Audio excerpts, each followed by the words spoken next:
Oke, assalamualaikum warahmatullahi wabarakatuh. Jumpa lagi teman-teman analis syariah. Jadi pada kesempatan kali ini kita akan membahas salah satu saham, yaitu saham BUFA. Jadi saham Bukit Uluwatu Villa Tbk. Jadi bagaimana analisa saham BUFA? Tapi bukan analisa ya, review. Jadi teman-teman yang mungkin ada pertanyaan silahkan komentar, yang mau share silahkan di-share. Oke, langsung masuk saja ke saham BUFA. Jadi BUFA,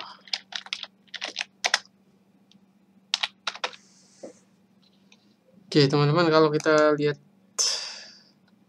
Bukit Uluwatu Villa ya, jadi ini harga tertingginya sebenarnya kalau kita lihat ATH-nya all time high. Jadi buat teman-teman yang mungkin bertanya kenapa saham ini naik, apakah harganya masih murah, apakah masih bisa naik untuk beberapa hari, bulan, atau mungkin kuartal selanjutnya. Oke, kita masuk dulu ke profilnya. Jadi BUFA ini adalah perusahaan pengembang resort dan perhotelan. Nah, ini dia industri utamanya. Jadi operasi bisnis perusahaan dibagi menjadi dua segmen, hotel dan real estate. Jadi seperti Hotel Alia Ubud Bali, kemudian Alia Villa Uluwatu juga ada di Bali, kemudian yang ada di Manado. Jadi lokasi-lokasi strategis tempat pengelolaannya. Tapi ini masuk saham syariah teman-teman. Oke, kita langsung masuk ke intinya saja biar tidak terlalu lama. Oke, teman-teman, kalau kita lihat perusahaan ini secara pendapatannya lagi naik. Jadi penyebab salah satu saham itu mudah naik harganya kalau di beberapa kuartal dia misalnya rugi, seperti contoh kasus ini dia rugi, lalu kemudian di kuartal selanjutnya, ini di kuartal 1 2025 ternyata sahamnya lagi naik. Nah, ini dia. Kalau pendapatannya naik, maka itu akan berubah secara drastis, mulai dari sentimen positifnya yang biasanya sentimen negatif kemudian berubah jadi sentimen positif, dan juga faktor-faktor lain yang mempengaruhi. Tapi karena sekali lagi ini hanya review bukan analisis mendalam. Nah, kalau kita lihat teman-teman, TTM-nya ini cukup tinggi ya, jadi cukup jauh berbeda dari yang tertera di kuartal 1. Kalau ini bisa terrealisasi di kuartal selanjutnya, maka bisa jadi sahamnya akan terbang lebih tinggi lagi, karena ini di luar dari histori pendapatannya seperti apa. Jadi yang tertinggi itu 115 billion ya. Ini rupiah ya, miliar. Jadi kalau dia bisa naik lebih, bahkan 3 kali lipat ya, kalau kita lihat 3-4 kali lipat, maka inilah yang mendorong kenapa BUFA kemudian harganya naik cukup tinggi. Tapi kita lihat kalau dari sisi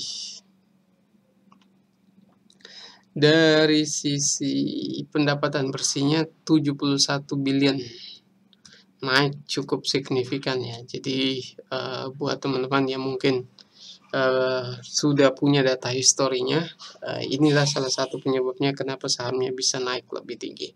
Tapi kalau kita lihat ya, pendapatan netonya selama beberapa kuartal 3 tahun terakhir ini memang yang tertinggi, dan wajar kenapa sahamnya kemudian naik.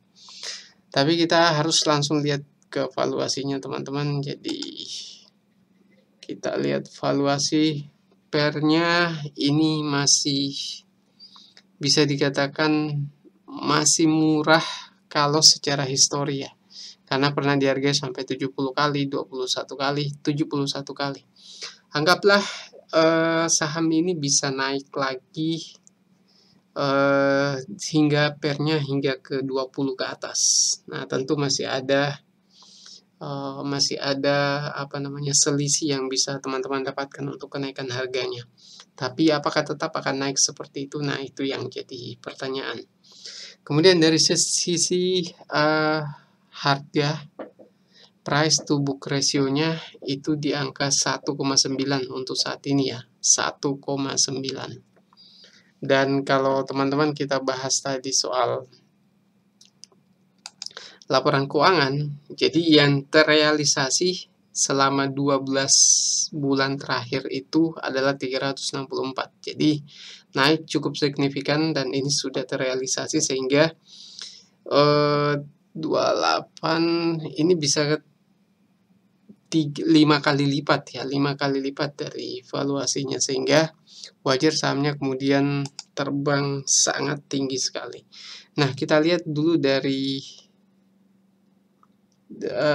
rasio book value per share-nya. Jadi 68 book value per share 68 dengan 179, artinya nilai price to book ratio-nya ini hampir 2 kali, teman-teman. 2 kali dengan return on equity sekitar 7,6%. Berarti ini tergolong kenaikan yang tinggi. Tapi kalau sederhananya teman-teman mau lihat, valuasi histori itu bisa kita gunakan dan kadang juga tidak bisa kita gunakan. Bisa kita gunakan kalau memang perusahaan itu betul-betul berubah secara fundamental, maka historinya bisa jadi juga tidak bisa kita gunakan. Nah, untuk return on equity, coba kita lihat dari angka 7 ini, 7% return on equity-nya di kuartal 3 dan 4 2023. Ini artinya dengan return on equity sedemikian, itu artinya saham ini masih di di peningkatan return yang tidak terlalu jauh dari historinya. Sehingga kalau kita lihat harga di harga maksimal ya, maka ini sebenarnya mahal secara fundamental ya, karena kita lihat perbandingan ini. Tapi kalau kita lihat perbandingan PBV juga demikian ya, ini mahal secara histori, karena secara histori dia paling maksimal mentok di 1,3 ya. 8 ini mungkin pada saat pertama pada saat penjualannya juga meningkat. Nah, ini yang jadi pertanyaan, apakah nantinya di kuartal selanjutnya kalau return on equity-nya bisa naik cukup tinggi, maka bisa saja harga ini bisa menyamai dengan price to book value di beberapa tahun sebelumnya. Tapi tidak ada jaminan, karena sekali lagi bahwa itu harus dilihat dulu dari pendapatan selanjutnya. Teman-teman, kalau memang tertarik di saham ini, karena ini banyak yang tanya juga, maka lihat di kuartal selanjutnya saja bagaimana perusahaan ini menghasilkan laba penjualan. Kalau dia turun dari yang sekarang ini, maka bisa saja harga sahamnya juga akan turun. Sepintas kita katakan bahwa saham ini mahal ya, karena peningkatan harganya yang juga cukup tinggi. Lalu kesimpulannya, kalau saya pribadi dikasih pilihan, daripada beli saham yang sudah terlanjur terbang, jauh lebih baik cari saham yang masih murah.